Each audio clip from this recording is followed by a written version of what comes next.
Okay, thank you guys for joining us today. My name is Jonathan, as you guys know, and today we have a special guest, one of our own, Alesha Escobar. Really make a difference. You can make a difference to your existence and my existence. Light up the whole world, every boy and girl. Let's make a difference. We can make a difference.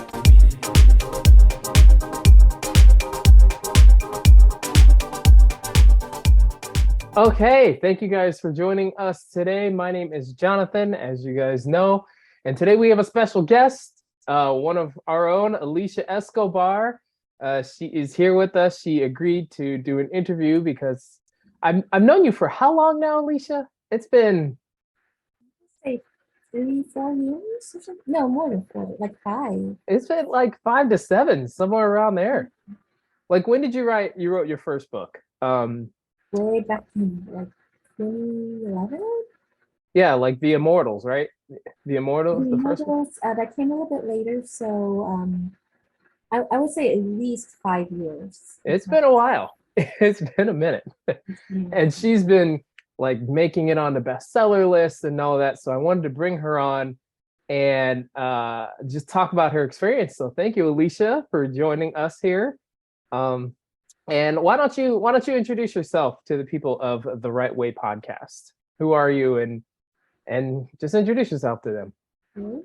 Well, hello everyone. I'm Alesha Escobar. I am a best-selling fantasy author. You might know me from my Great Tower trilogy, which was kind of like my first book, as well as my breakout story that kind of launched me. I have sold internationally, as well as, not on just Amazon, but Barnes and Noble and the other retailers. And I've also co-written some bestsellers as well with some great writers. And I got started, wanting to go the traditional route actually. And I submitted my manuscript to a few agents and they liked it, but they said, you don't quite know how to market this though, because it's a little bit out of the box. And, it's not the cookie cutter type fantasy. Right. So, you know how that can be. And Yeah. So I decided, oh, go ahead. No, go ahead. Finish. I decided to go ahead and self-publish. That's when, the Kindle Direct Publishing came out and Amazon allowed you to, share your work with the world. And so I, submitted my manuscript, hit the publish button, and I assumed money and fame will flow my way. And As we all do. As we all did back then, And I had a lot to learn. And I'm sorry for the noise that you might hear in the background. I have a new kitten that's kind of running around. So I have a new puppy that is actually she's doing good now. She's a 5-month-old husky, but she has a little injury and she's in a little pain. So you might hear her barking at me. So no problems. We'll just deal with the animals as it happens. So this wasn't actually a part of my original questions that I wanted to ask you, but let's talk about the traditional route here, because I did the same thing. One of my books was actually picked up by a publisher, and I found that the what I was expecting, what you hear about, is not exactly how it goes for like writers like you and me. So what was your experience with the traditional route, and why did you choose self-publishing ultimately? Well, my experience with it was learning that a lot of control. For example, the issue with, okay, they're thinking from a marketing standpoint, how can we package this for readers? What will this fit? And if your story doesn't quite fit or was very unique or kind of a mashup, then they're like, this might not work for us, even though we like it. And you'll find out that, the cover art, that's determined separately. You don't really, things like that. And if there's something that the editor wants you to change, you have to abide by it. So There's also the issues of, what rights you'll retain and kind of being savvy about that. Oh. About, your audio rights, translations, things like that. And Mm. how much percentage you'll actually make, say 10 cents on the dollar or something. Yes. Now I'm glad you, because I mentioned this in other episodes of The Right Way. Like the when you hear about the big five, I think it's five. It might be four now because I think one of them got bought out recently within the last year or so. When you think about that, and you get authors who have made the millions and made the money, they're not even making half of the money that their books and their movies are bringing in. It goes to the publishers, it goes to the marketers, the cover, the the producers. Like they get so much more money than the author does on their own work. That's correct, right? Oh, and did you see the news of that recent antitrust lawsuit with a couple of the big publishers, where it was discovered that a lot of the signed traditional authors sell, like, I think less than 200 copies or something. It was like Mm-hmm. an insane low amount of numbers. Right. And it puts it into perspective that because we associate going traditional with, okay, I'm going to sell, a million copies. And Mm-hmm. that's not even true. Right. Yes. And that was one of the things that made me pivot as well, because I actually did get picked up by a publisher without an agent. I went the agent route and then they rejected me, and so I went the independent publisher route. And I actually got picked up, but I made like $26, and the publisher made the rest. And then when I switched to self-publishing, I like 100x how many copies I had, and I sold international as well. Like there was a library in Australia that really liked my work, and so they bought like a box full of copies. But that never would have happened if I'd stayed with that traditional publisher at all. So like the self-publishing gave me back that control. Did you have that same experience? I did, especially when I made a bid with the Great Tower trilogy. I Mm-hmm. landed with BookBub, and this was like in the really early days of BookBub, and they decided to take a chance on me and go with the feature deal for my Great Tower trilogy. And I must have made it up so high into the charts that I was like, I screenshotted the picture because it was me right below Stephen King. Oh, I remember that. I remember that. I Man, was like, was it's it the that best long ago? ever. I remember that. Yeah. So and that just taught me that the ultimate deciders of your story should be the readers directly. And Exactly. not everyone's going to love it. Perhaps one day I'll share with you some of the like crazy reviews that I get sometimes. Um, but once you find your tribe, the readers who do appreciate, do enjoy the books, who email you and ask you when's the next one coming out, that's Hmm. what I live for. That's what keeps Yeah. me.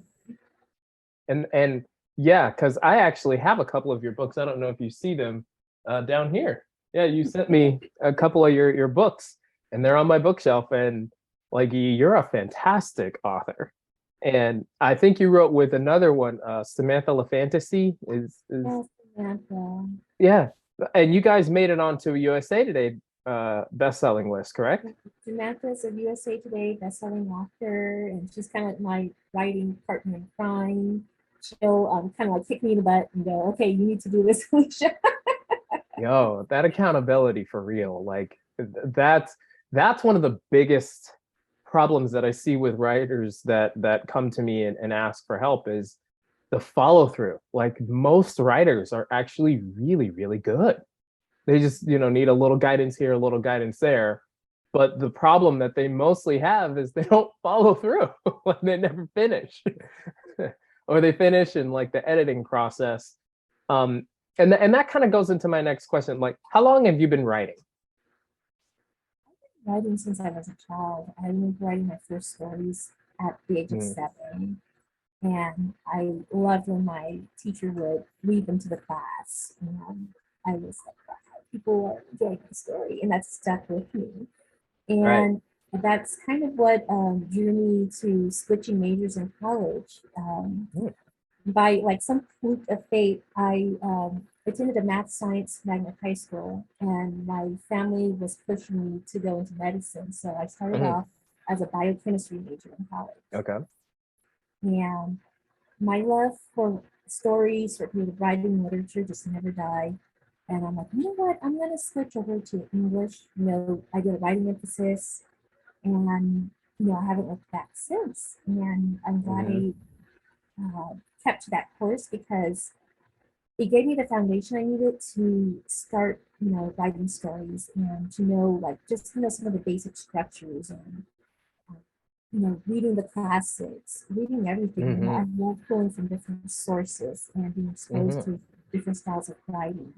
And I incorporate that into you know my own works when I want to you know, present something. I hope that when people read my books, they're enjoying it, they're being entertained, and maybe they also kind of get these little golden nuggets of wisdom about you know just about the human condition, about life, friendship, Mm. things like that. Yes. Now I'm glad that you mentioned that because, for those of you who are listening, just writing a book doesn't like that's not going to necessarily sell. The things that sell, the things that make the movies, the things that make those tribes are the things that you mentioned, putting in the human condition, addressing topics that, in government or in social relations that aren't being addressed and making people think, like those little nuggets that people can take away with them through life. That's what really makes your book worth the read. Do you agree with that, or what are your thoughts on that? I agree with that, and I will also pair with that the question that each author should ask themselves is, why should I read your book? Why should I care? That's something that I present to everybody all the time. Why should I care? Yes, perfect. Okay, so I want to talk about your best-selling list. Like a lot of people, that's the goal for them, right? Like that's the probably the biggest thing that I hear when I talk to authors is they say, I think I have a bestseller. Um, and so like I've made the list, but I think you have made a bigger list than I have. Like I don't think I've ever made USA Today, and you have, correct? I haven't made USA Today. I've made Amazon bestsellers list internationally, as well Right, as global. That's something I will. Maybe that's my next goal is to make USA Today. right. But you know, my goal right now is to consistently put out work because you know how demanding my family life is with my schedule. So to even Oh, write a we're book gonna for get a into year. that. We're gonna get into that because you are superwoman. I don't know how you do it, but we'll talk about. Okay, like I had my own process for making the Amazon bestseller list. You've made it further than I have. So, like, what were some of the things that you did that were successful that maybe another author, who wants to make those lists can take away and maybe find success themselves? Like, what were your successful actions that you keep doing over and over? Two major things I would say. The first is to make it easy for readers to find you in your books. Mm. So, you know, once you hit publish, you know, remember that you're in a sea of hundreds of thousands of books. Oh, So, millions, yeah, millions of books. millions. And so you're going to need a way to set yourself apart. And once they find your books, do you have a website set up? Do you have a newsletter to keep it Mm. going? Do you have a Facebook page? Or some authors are actually setting up Discord servers. Like, hey, all Mm. my fantasy friends, all my nerdy fantasy friends who love dragons and wizards, come join my Discord and we can chat and stay and you know connected. So I it's hadn't thought of that. That's a good idea. it is. Okay, so the newsletter thing, that still works nowadays. Oh yes, my Hmm. newsletter. Not only are they filled with people who you know will buy my books on release day, I go to my newsletter subscribers if I need advanced copy readers. I go to them Mm. if I want to kind of like take a poll and find out, you know, what are readers doing? What do they like? I once took a poll of my subscribers and found Mm. out that they not only like fantasy, they also like mystery. Mm. Oh, great, because maybe I can feature some mystery authors in my next newsletter. Because I love to present other authors in my newsletters, because these people also, I don't know how they do it, but they tend to read 10 books a month. They're called whale readers. Wow. Yeah, whale readers, Yeah, because I don't they know how they do that either. That's crazy. our books. So, and I don't write fast enough for them. So I'm like, I need to get other authors and present them to Mm. my readers so they can fill the space while I'm writing my stuff. No, Basically. okay, so you presented two things there. Number one, I want to clear up a term. You said ARC readers. The advanced reader copies, and correct me if I'm wrong, these are the people who read your book right before it goes into publishing, or no, wait, right after it goes into publishing so that you Right? can get the review. Yeah, right before publishing, so that they can place the reviews online on the Right. day of Right. release. And because once you want to hit the ground running with your book once it releases, you want to have reviews up there because a lot of times someone scrolling by, okay, a new book has been released, but there's no reviews. It's just Mm. I don't know. But if it's just released and it has 5, 10 reviews, okay, maybe I'll give it a try. So it can, Right. So I wanted to clear that up because I mean you kind of touched on another topic there, which is the importance of reviews. Like yes, just publishing a book with 0 reviews, you don't want to do that because people are going to look at it, and especially if you aren't a Stephen King or Patricia Cornwell or somebody that is a household well-known name, they see 0 reviews, they might not take a chance on you. Nobody wants to be the guinea pig. right. But number two, that's the advanced reader copy is called the ARC reader in common terms. So I just wanted to clear that up for like new people who might not know what that is or might be new to the process. So it's the review reader basically right before it gets released to the public. That Right. might be a way that you can get people into your newsletter is by allowing them to get a first look at your book so that they can be like the first, just putting that out there. And then number two, the thing that you mentioned was I don't write fast enough for them, but they still want more books. And so you have created, Escobar's community, where it's not just about Alesha, it's about Alesha and other things that your readers also like. Yes, yes. And so like I wanted to talk I'm about that. sorry, can I pause for 1 second? I'm gonna plug my charger in because it's not bad. Be right back. Sure. No problem. So we were talking about um, creating a community that Yes, you have readers with who like your work, and then other people's works that you send them on what, like a monthly basis, a weekly basis? yes. I tend to mail out twice a month because that works for me, Mm. and it allows me to share different things, but without being too prolific.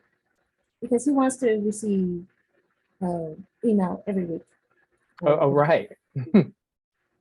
And just for sales purposes, most people get paid twice a month. right. So you touch them when they get paid. Yeah. Okay, but the main thing is you create a community of not just yourself but other authors and other things to keep your readers engaged.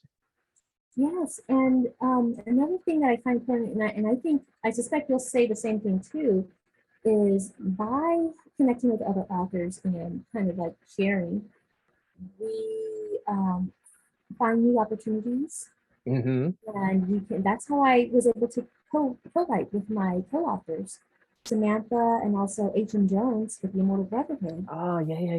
because we were able to connect and build relationships. Sometimes we feel like we're indie authors, we're individual, we're Mm-hmm. alone. But you're not alone and you're a community.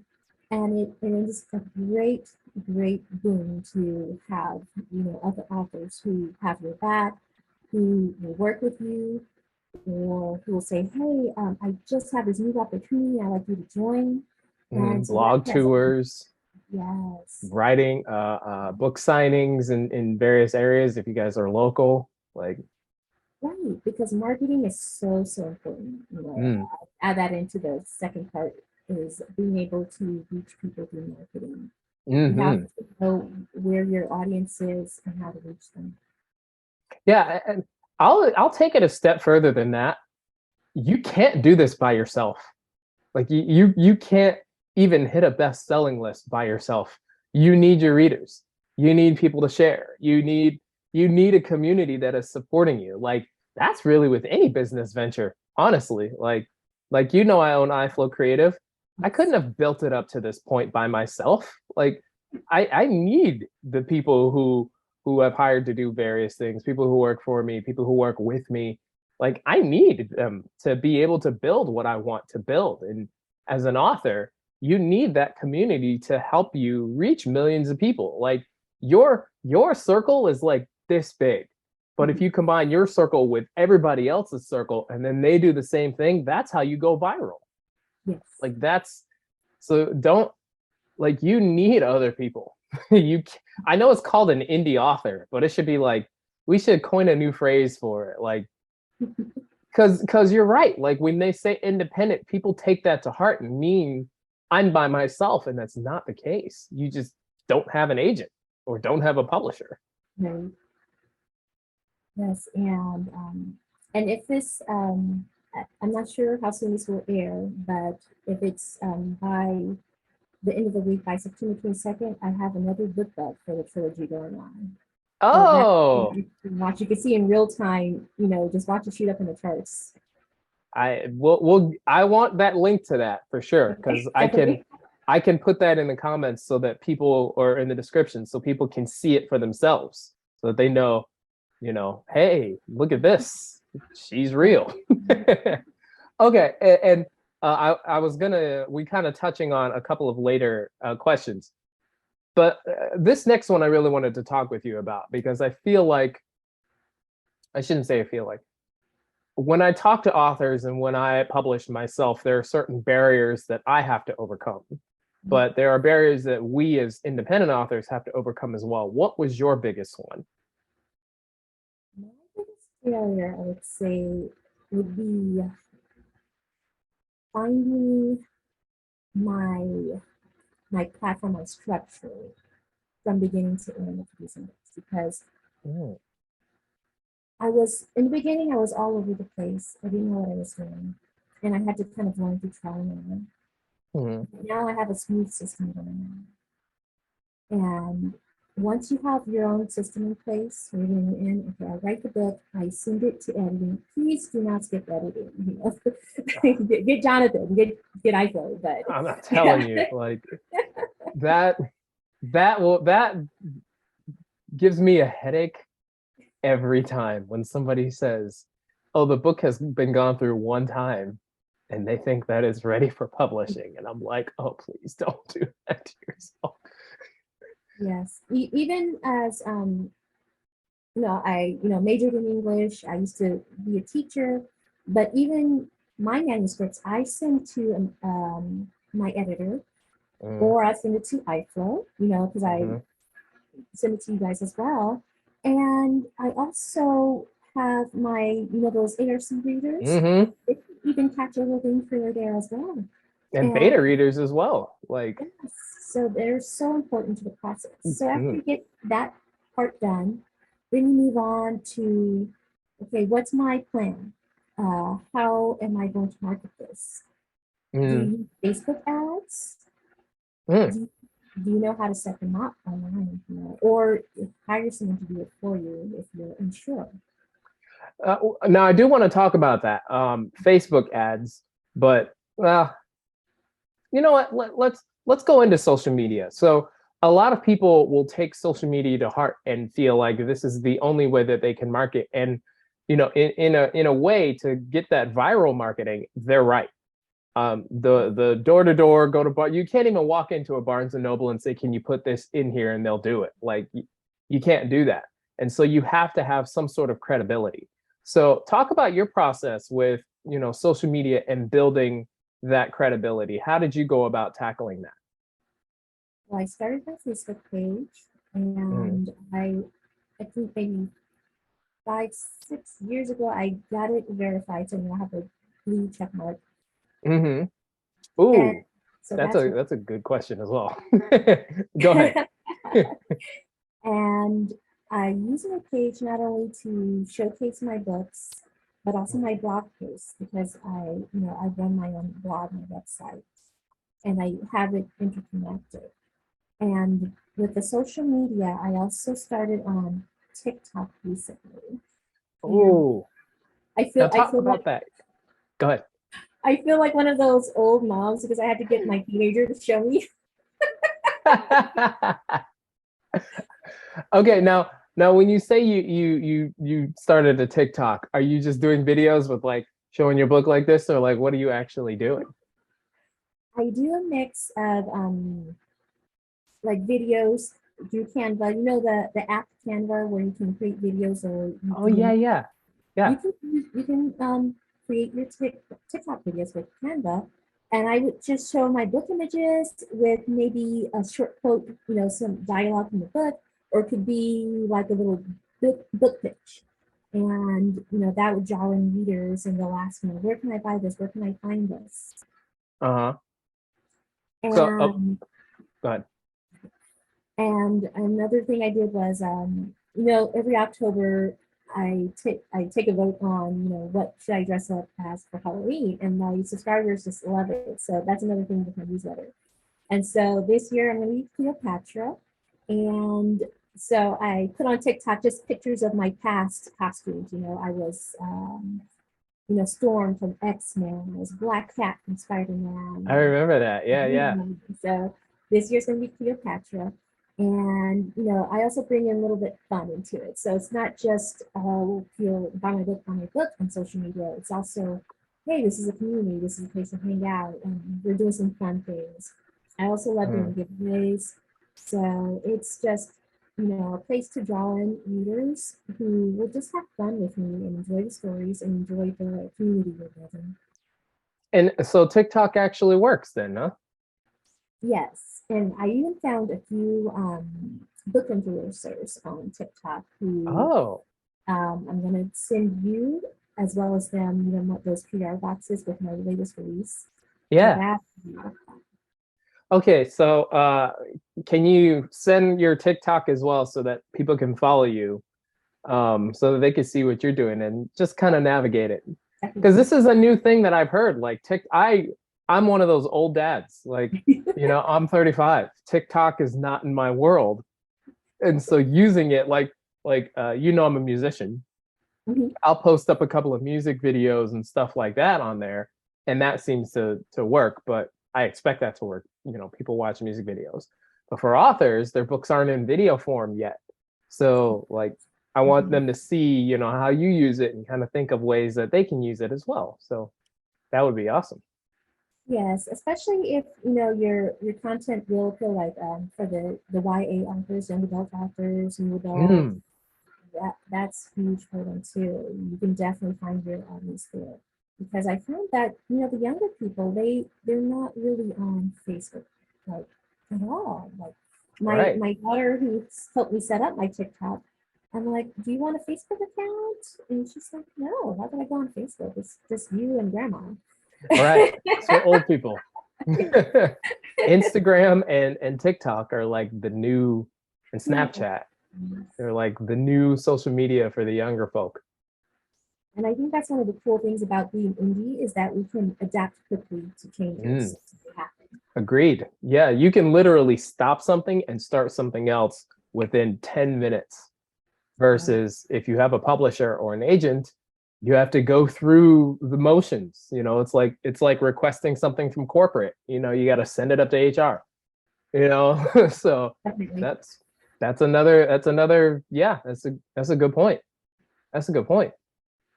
Okay, so let's talk about your family.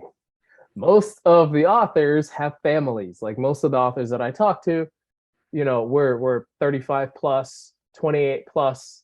Um, some have kids, some have grandkids, some have whole farms like you guys. So like you have what, 5 kids you said? I have 6 children. 6. Oof, Yes. man, oh Six man. children, 3 cats. 6 kids and 3 cats. I don't know. So like how do you navigate your everyday? because I have two kids, and if one thing is haywire, the whole day goes haywire. And I have two. So when you have six and three cats, how do you manage to work writing into all of that? Well, I definitely have to set aside the time for it. For Mm, example, the youngest is is a first grader, so she's in school now, and that kind of freed up a lot of time. So right now, mm, while the children are off to school, I know that that's my time to work on my writing because once I do the pickups and everyone's home, I cook dinner. It's devoted to family, to making sure homework's done, doing mm. taking to extracurricular activities. So my time is in the mornings or early afternoons.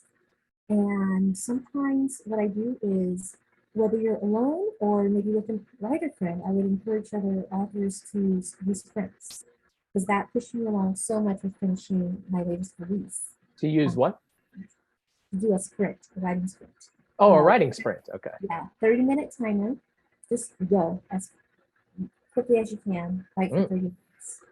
And okay. I did sprints with Samantha. Mm, And because I was going through like a little bit of writer's block and dragging my feet, I had right. two of my readers emailed me and they're like, "Woman, you need to finish book two." And then Samantha is like, "Woman, come do a sprint with me." So sometimes your readers are like, listen, I have invested in you. Like if you get Uh, an email from Australia saying, "Where's book two?" It's like, come on, you have to do it. yeah, yeah, you can't, yeah, exactly. So writer sprints work, and it's really just kind of like the warm up before a game, if you're playing sports or things like that, right? Yes, because the truth is, you're not always going to be in the mood or inspired to write, but Mm. you Say have that again for the people in the back. you're not always going to be in the mood to write or inspired to write. Don't wait around for inspiration. Just sit down and do it. Whether it's for 10 minutes, 30 minutes, or an hour, put that Mm. time in each day and you'll make it to the finish line. That is a gem that she just dropped some knowledge. We get an interview right there if we wanted to. That is a gem. You're not always going to be in the mood, but you got to keep showing up. You got to keep putting in the work. It's not going to happen by itself. Yes. Awesome. So you do a writer sprint, and I don't know, do you use like a calendar? Like how do you stay productive while you're writing? I do detailed outlines. And I know not everyone likes to do outlines. I like to be, cancers, but outlines will save your life Mm, because it shows you where you are, where you're mhm, going, and you can visually see how close you are to the end. Say you have a 30 chapter book. Okay, I'm on chapter 15. Wow, I'm halfway done. And you're motivated to keep going because you're halfway done. mm. And the closer you get to 30, the more you're going to work and finish it up. And that's what I did for my current book that's going to be released on October 31st. So I definitely encourage outlines. And it doesn't have to be super detailed. It could just be a loose outline, but have Mm. something to be kind of your map and guidepost. I Don't. agree. Like I've done a pantsing novel and I've done a plot novel. And the plot novels, they get done faster. Like my first one took 7 years because like they didn't teach us about outlines in school. Like, No. like to write anything, you never wrote an outline. I didn't learn that until advanced high school and college. Like, and by then I'm halfway through the book. Like, but like, and even then, like the first one's a fantasy. Like you got to take the world building into account. Your species, how do they all interconnect with each other? How is there a rivalry between species? What's the history of the species? And then what's the history of your main character? What's the history of their friendship with some of the minor characters? Like, how does the magic work? Like all of that, like you have to create an entire world. And it's so much easier when you Mhm. have an outline instead of just trying to come with it just off the top of your head. A Right. lot of the stuff doesn't make sense when you do that, and it's not supposed to. Like it's the first draft, it's the brainstorm. So you gotta like outline it out. That's another gem. If you want to Definitely. write it faster and better, outline. Be a plotter, not a pantser. And I'm sorry. Sorry to all you pantsers out there. You're just making it harder on yourself because and this isn't to say that like pantsing is wrong. There's a time and a place for pantsing, but that pants version can't be your version that you publish. It's just not going to make any sense because Right. you just came up with it. So Yes, and also by kind of doing the outline and knowing the general structure of how to plot out a story, it helped me when it translated over into the screenwriting because I was recently trying to write a script for a show. wow. Oh, I remember that too. Mhm. Okay, let's touch on that briefly because this is something that I'm doing new with iFlow as well, is we're starting to create movies and TV Mhm. shows and like video games and mangas with authors' works. So, screenwriting, do you recommend that authors change up the way that they write the books to account for the back end? Like most authors want to see their books on the big screen. Most of them do. Most of them would like a video game or a Netflix show or dreaming big here. But do you recommend that they, because with screenwriting, you don't necessarily talk about all the details Mhm. because they're going to see that on the screen. Right. So, do you recommend that they adjust their writing style and do more tell versus show, or do you think they should just show with the novel and let the screenwriter worry about that on the back end? Yeah, novel writing style should stay with the novels, and screenwriting style should stay with the screenwriting because those are two different formats. And if Hmm. you've ever done both types, you know the difference. And Yeah. so don't try to anticipate, oh, this would be for made for screen, so I'll write it as if because it'll confuse the readers. Hmm. So keep your story as a story. If you want to, translate that over into a script, that's fine. But then it has to be a separate project. Which means you're going to have to do a couple of things here at writers. You're going to have to hire an editor. I say hire three editors, one for each phase, and a proofreader. And then you're going to have to hire a screenwriter. Yes. So, like, you're not going to do this by yourself. It does not well. At least you're not going to do it well enough to produce anything of quality by yourself. So you Yeah. either have to learn how to screenwrite, and that takes time. Like it took time to learn how to write a novel. It doesn't happen overnight. And these are, it's not cheap to hire a screenwriter, especially in places like New York and California where they're making movies, especially somebody experienced who has movies under their belt. Like, sorry, I have a screenwriter that I commissioned to turn our novels into screenwriting. It cost me over $2,500, which is cheap compared to It is. some of those That's other not great. places. Yeah. Yeah. Yeah. And that's only because and again, to Alicia's point before, I cultivated that relationship for years. We were supporting each other, and I was sending him authors who wanted to learn how to screenwrite, and he was doing some screenwriting for years before we locked in this deal here. So, like, again, those relationships are so important. You cannot do it by yourself.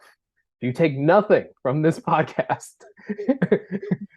you can't do it by yourself. Just take that and run with it. You're going to need help. You're going to need a mentor. You're going to need a screenwriter. You're going to need multiple editors. You're going to need readers. You're going to need beta readers. You're going to need ARC readers. Like these are just all things that you're going to need to produce something of quality. So get out of the I can do this for free and I can do this without investing and I can do it by myself mentality because you are going to fail if you hold that mentality. Yeah, and the interesting thing is like, especially when tax time comes around, I do my taxes, and I find that the more money that I've invested, the more money that I spent like on, marketing, advertising, editors, services, were actually some of my most profitable years because the saying, you have to spend money to make money. Yeah, scare money don't make money. It's a All of that. business. I'm passionate about it. I love it, but this is also my business because I don't, I'm blessed enough to not have to go out to a 9 to 5 job. I consider myself a work at home mom. Well, And 6 kids, yeah. Somebody has to be. I Listen, I wish I got could two just, of them. lay around and watch soap operas and eat my chocolates. That is not 2022 living, not unless somebody's a millionaire. Right. Yeah. So, and I'm glad that, I have a support system too. And that's another thing when you spoke about family. Uh, hopefully, you have that family support where your partner, your spouse can, take the Ooh, kids or, give you the time that you need or give you feedback. Like my husband, he's like he's not like, oh, this is nice, honey. He's like, this is dumb. right. And that's what Okay. No, this is a good topic to go into. And I was going to touch on it if we had time. So I'm glad that we're breaching this now. The importance of having a supportive family structure or partner. Because I can tell, like, you have a famous husband, a semi famous husband. So, but he's in the industry. And Yes. so he understands what it takes. Like, do you want to talk about what your husband does? Are you allowed to do that? Or Yes. His name is Luis Escobar, and he's been an artist for the Simpsons TV show for the last 24 years. mm, And he's currently doing storyboarding and sometimes character layout. And he reads scripts every day because he has hmm to translate that over into the animation. right. So he knows the structure of the story. He knows about hitting those beats, and he's like an uber like sci-fi fantasy geek as well. So he loves Right. the genre. So he can pick up on what works, what doesn't work. And he was honest with me when I first started writing and sharing my work with him. He was encouraging, but at the same time he's like, if a random person reads this, this is what they're gonna think, or this is going to be what they take away. So I had to Right. work at it, get better at my craft. And I would encourage your listeners, don't feel like because you get the extra help, because you get younger or higher services that you're not good at what you do. What you're doing is you're producing something that's polished and professional, and you want to do your best. And even I, with all of my experiences and books that I've done, I still need the same amount of help. hmm I still use my editors, my proofreaders. I still have others take a look at my work. And I'm like, something's wrong with, like, for example, even the blurb, the pitch for your book.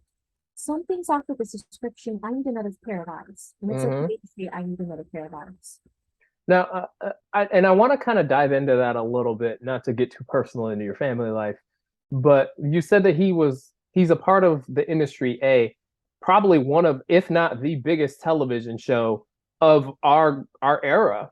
When it comes to animated TV shows, it's like The Simpsons, Family Guy, Hmm. uh, maybe Futurama, maybe not even them, like King of the Hill.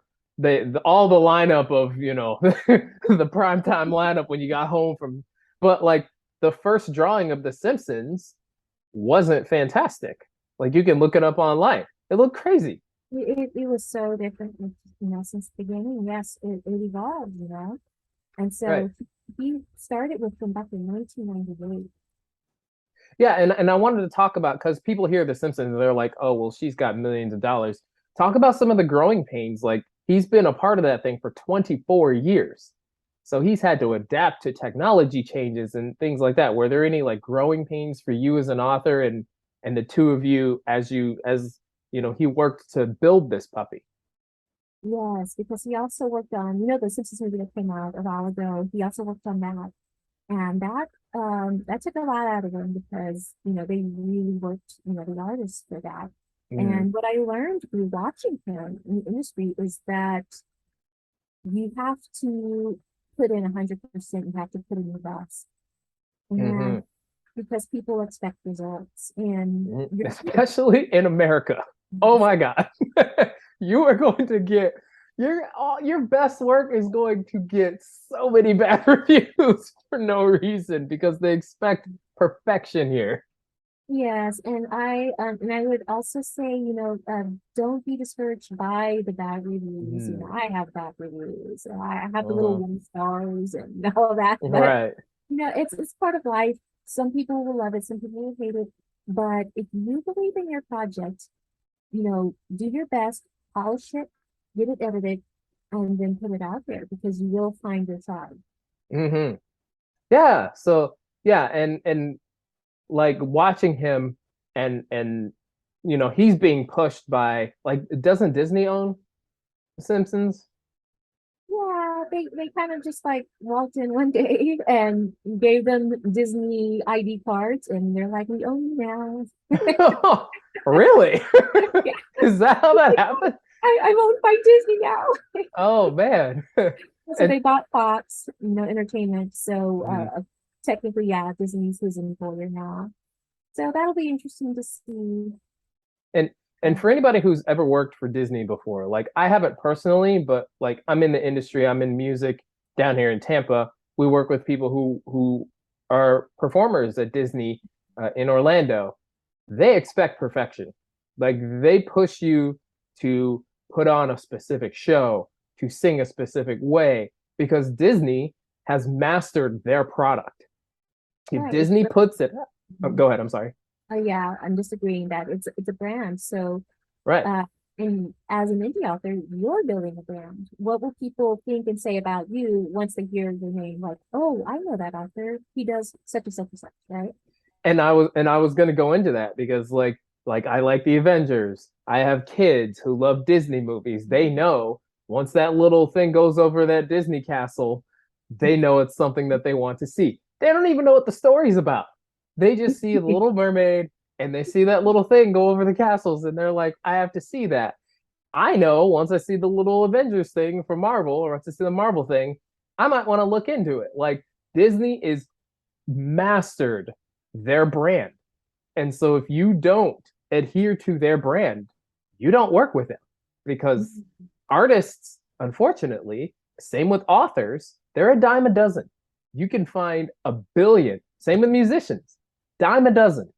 Mhm. You can find a billion of those things at the at one casting call.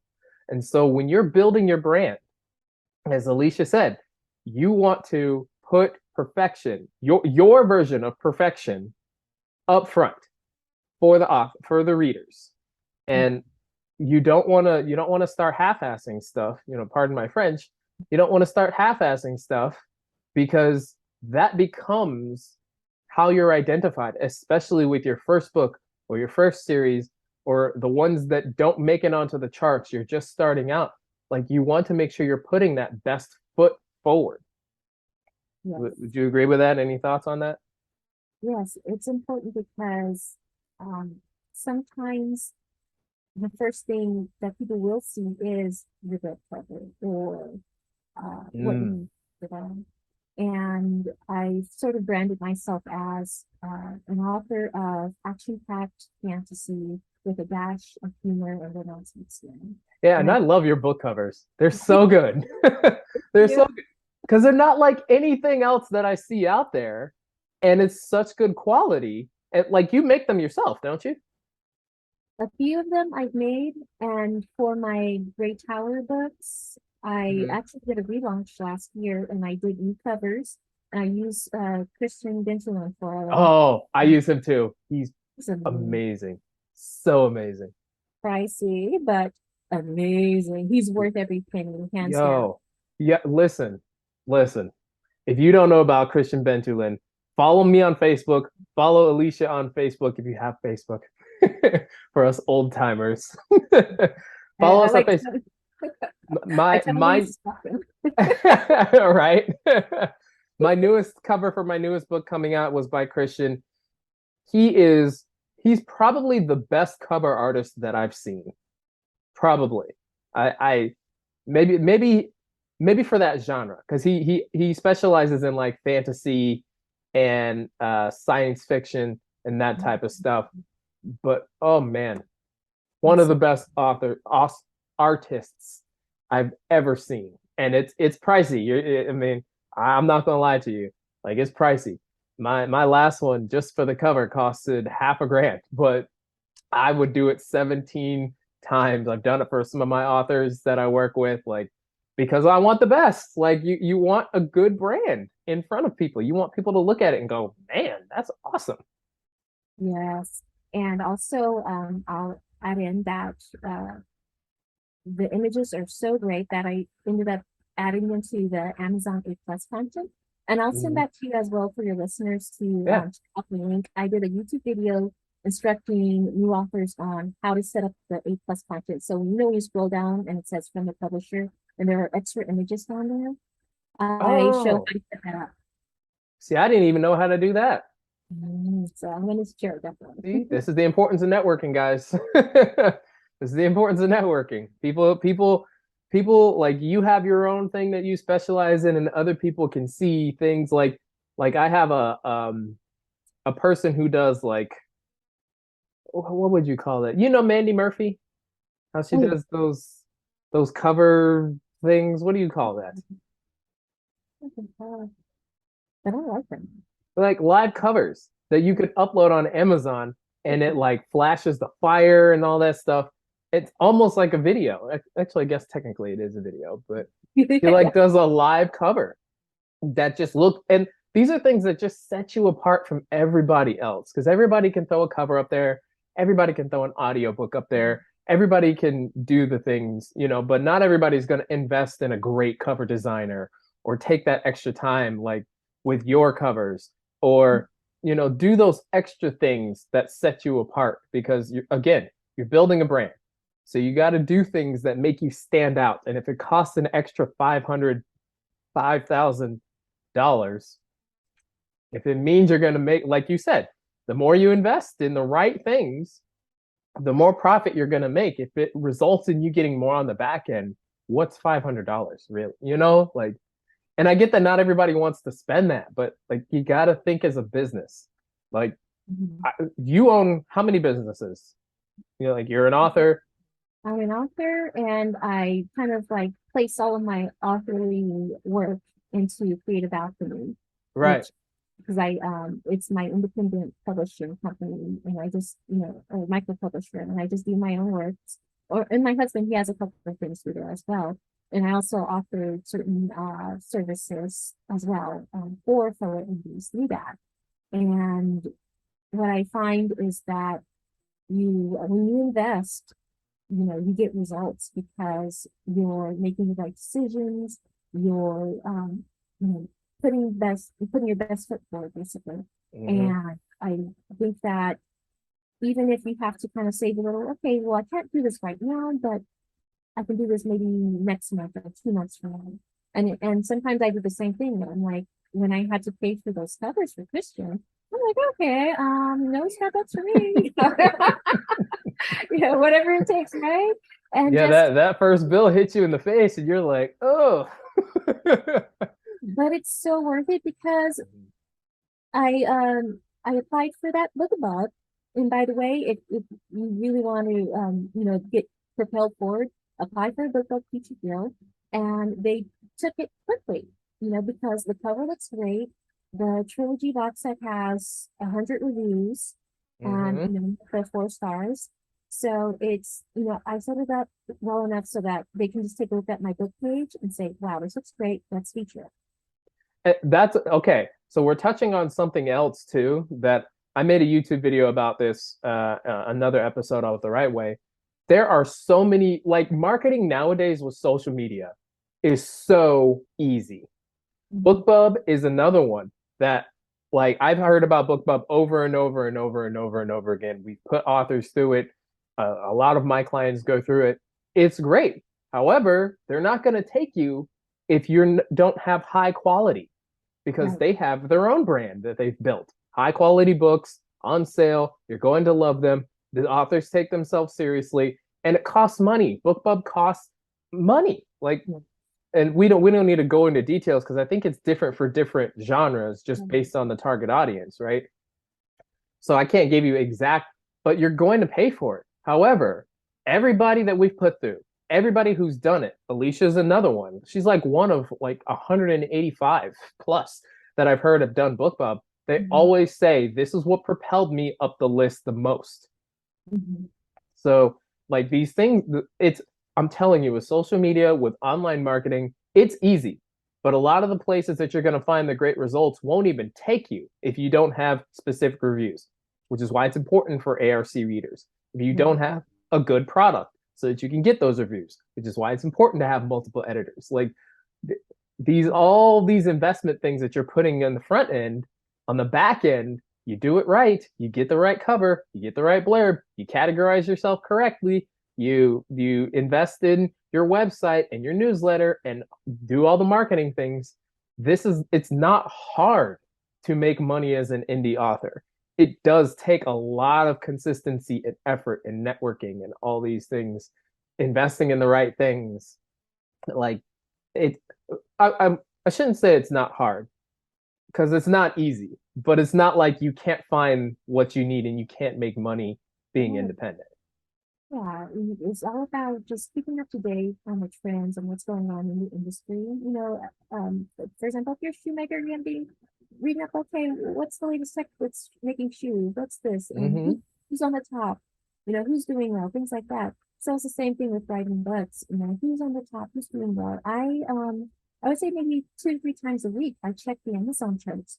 Who's Mm-hmm. you know, J.K. Rowling is always that one, but like who's She on the made a top? great product. She made a Hey, great product. Say what you want about her personally.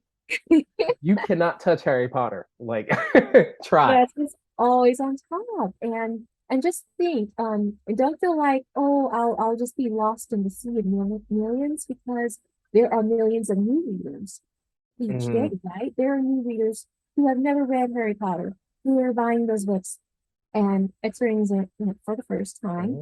Mm-hmm. And there are new readers who will find you and experience your book for the first time. Yeah, kids are turning 7 to 15 every day. You know? Okay. Yeah, and this is kind of touching on a topic that I wanted to address because one of the biggest pet peeves that I hear from authors is I just wanted to get it out there. I hate that because automatically it's implying I didn't do the work. I'm tired and overwhelmed and I just want to publish and see what happens. Like this, something like this, you guys, and Alicia, correct me if I'm wrong. Something like this, when it comes to being an author, being a creator, it's not going to happen overnight, but it absolutely will not happen if you try to make it happen overnight. Right. Even with the seemingly overnight successes, there's years of work being, there's always going to be work you have to put into it. Mm. And, I know that your impulse is, I want to get it out there now. I'm ready for it. I'm excited. But you have to kind of temper that with, okay, what's my plan? And it's hard with your first book. That's so hard. Mhm. Your first Yes. book, your first 4 books, that's hard to do. It's to contain that excitement. Right, because the worst feeling in the world is when you do put it out there prematurely and it's not ready Mm. and you get blowback, because it's like, oh no, I missed this, mistake here. Oh no, I'm gonna have to pull it down and then put it back Hmm. up. Correct the mistake. Happened to me Right. with my publisher. It happened to me. Mhm. Yeah. So okay. So I don't want Zoom to cut off on us again. I might just pay the whatever just to have longer ones because this, like, guys, you're going to get a lot of stuff on the internet that's going to tell you what to do. You don't get an interview with a best-selling author who is in the industry and her partner's in the industry and has put in, like, how long have you been writing? Like, I've been writing, I first published back in 2011, and I'll add this in as well that I'm a I am a slow writer. Like I produce maybe if I'm quick enough in my worldview, maybe a book a year, roughly that's two about a year. that's about the right way to go I'm not about it. I'm Yeah. not super prolific, but if Yeah. I can do this, it's kind of part-time-ish, and I'll be honest and say I probably earn north of 25 grand in publishing. That's It just pretty good. part-time, as a busy Right. mom. With 6 kids and 3 cats, guys. But just imagine if you do have more time, if you're able to produce on a quicker schedule and gain more audience, if you can gain more than me. And Mhm. so there's a lot of potential there. And I'm very excited about it. I'm happy to go this route. I would imagine that, if the right opportunity traditionally would come along, maybe I might be interested in that depending on what it is. So I'm Mhm. open to all the possibilities that are out there. And at the stage that I am now, I'm very happy with it because it's very flexible. Mhm. I'm able to write what I want when I want at my own pace. And I reap the benefits. Like instead of getting, 10 cents, I'm making, 30% of the sale. I just split it with the retailers, things like that. So that's very cool. Mm. And another thing too, I think my last episode was different ways that you can make money in writing. Like Mhm. I own a company, Alesha owns a company, but she also does writing and she's also doing screenwriting. She can ghostwrite, she can edit. Like there are so many different avenues. You don't have to just focus your time on making money selling books. As a matter of fact, if you just focus your time doing that, you're probably not going to make the kind of money that where you can sustain a lifestyle. At least not without at least 1,000 people who are just waiting to put $5 down on your book. Like you can be a ghostwriter and help somebody else. You can be a marketer and help, you can be a blog tour organizer and just get people on blog tours and do stuff like that. Like there's so many different avenues and you have to explore a lot of different avenues to really have, that lifestyle that you want where you can just put in more time as an author writing your books. Like it's not just a one-way street. I have to make like excuse me. What I was talking to an author earlier, and I actually discouraged him from he wanted to work with my company to write his book for him and put it out. And he had told me, listen, I need this to sell a lot of copies because I'm trying to pay something back. And I actually discouraged him from using my company Mhm. because the way that he was going about it and what he wanted to do, there's no way he would have been able to sell the amount of copies that he wanted to.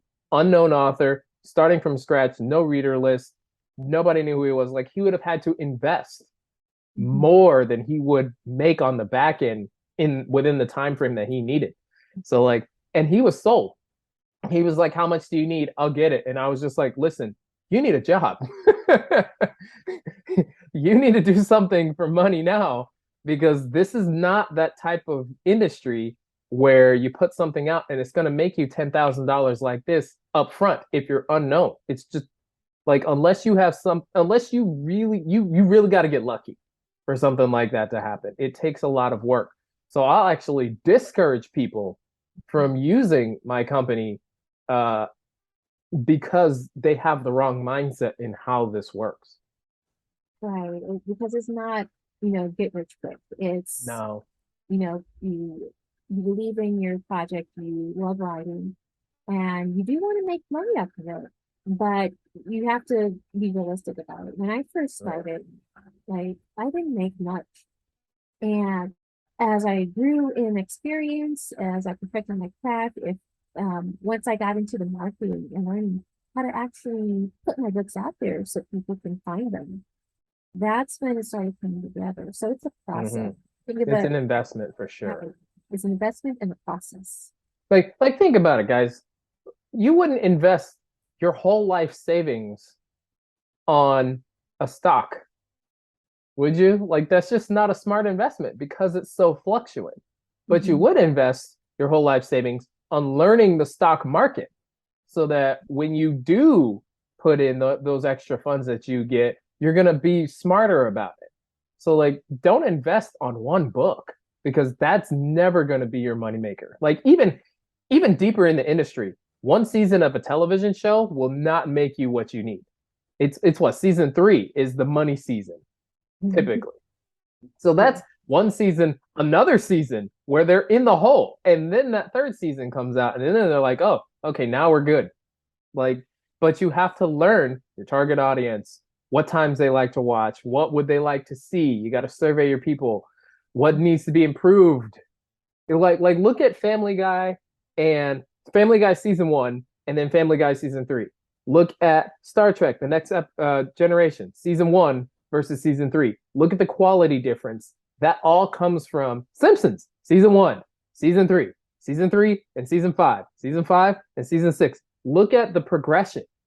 Like there's shading, shadowing, storyline differences, voice changes, times, topics that they talk about and make fun of, story, who's doing what gets blown up, boyfriend. Like there's so much that goes into this. You cannot do that investing in one single season, one book, one storyline. It takes time. And so like I will discourage people from looking at this one book at a time, one thing at a time, because that first book, that second book, you use that to really identify your target audience, grab the people, your tribe, to use your term, grab your tribe, collect them all together, find out what they want, and then with your next project, you give people what they want. They will share it.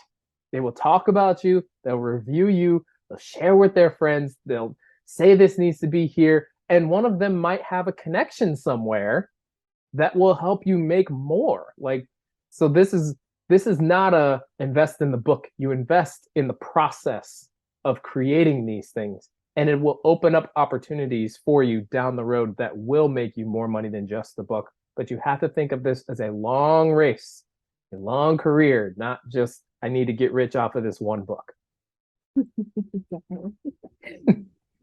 That's my rant. That's my rant about this whole thing. Okay, final 2 questions because we're running out of time. If you could tell authors out there to do one thing, what would it be? Keep researching and learning about the craft, both how to write a story and be good at it, and how to market. Those are the 2 important things that you need as an individual. Okay. And whether that means get a mentor, get an editor, get some help that you need, look it up on the internet. Like you're gonna need help.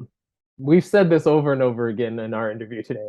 You're gonna need a tribe, you're gonna need people, you're gonna need a support system, you're gonna need the right partner.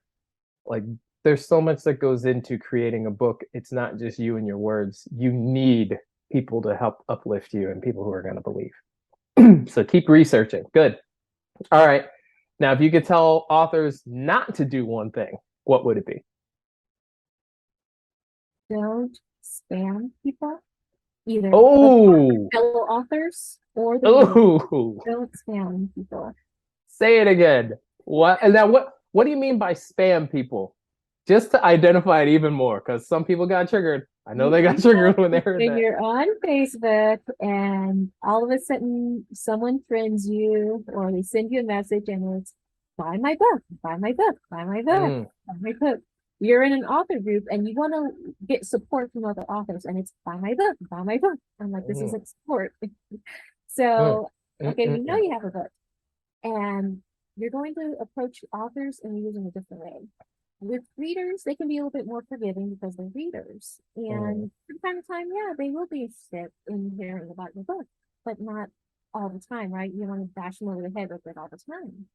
And for fellow authors, I never try to sell my books to other authors because, first of all, they're busy with their own stuff.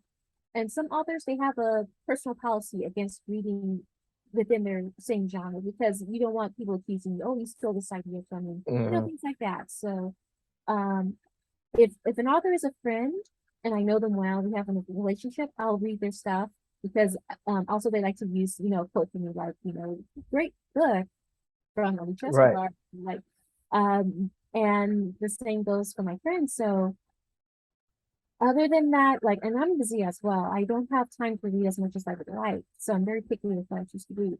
So an unknown, like just coming out of left field, hey, buy my book, Alesha, it's not going to work on me. But if I know you well and we establish a relationship, more than likely will. And that goes for the readers as well, right? Establish a relationship with the readers. Mm, that's another gem. Like you've dropped some really good. I hope you guys are listening to Alesha because like she's successful. She's dropped some amazing little gems. Don't spam, guys. Be respectful. You're busy, so are they. Just assume that they're as busy as you are. Okay, or even assume they're twice as busy as you are. Especially if you're talking to authors who are successful. You've got interviews, you've got books to write. Alesha has 6 kids. Like she does it. Like some people just can't drop everything and read your book. And I'll even piggyback off of that. If somebody this happened to me, if somebody does say they want to read your book and they buy it, give them time to review your book. Not everybody reads as fast as you do. Again, they're busy. Maybe they forgot. Send them the little couple of reminders, but don't expect them to review it in a week. And like that, It's to be edited in a week. That's another topic altogether. That is Alesha Escobar. Alesha, thank you so much for joining us today. I could not have asked for better content for the listeners coming from somebody like you. So thank you so much for joining us today. You had something new coming out October 31st, you said? Yes, Hexes and Bones, the second book of my Magic and England series. And send all the links for that so you guys can check it out. If you're watching this on September 22nd or maybe a day or two afterward, check out the Great Tower Trilogy box set and you'll see it just jump up in the charts on Amazon. So let me see. Let me see if I have that one. Do I have this one? I have. No, you said this is Hexes and Bones? Hexes and Bones. I'm sending you Hexes and Bones in the PR box. Okay. I was about to get upset. I haven't forgotten about you. Okay. I got a space for you. Like all this space right here. You have your own space on my bookshelf. I'm so proud of you, Alesha. You're really doing a great job. Thank you. Thank you so much for joining us today and giving all these gems and things to help authors become successful. This is what it's all about, you guys. Like, joking aside, we're here to help you guys and support you guys in doing what you do. I've kind of dedicated a portion of my life to doing that besides music and my own writing. Like, Alesha's been pivotal in that. I've known her for a long time. So hopefully you guys listen. Alesha, maybe we'll have you back once you hit USA Today bestseller and New York bestseller, and you got a movie out. All right, guys, thanks. This is Jonathan Kay from the Right Way Podcast and iFlow Creative. We will see you next time. Bring the beat in.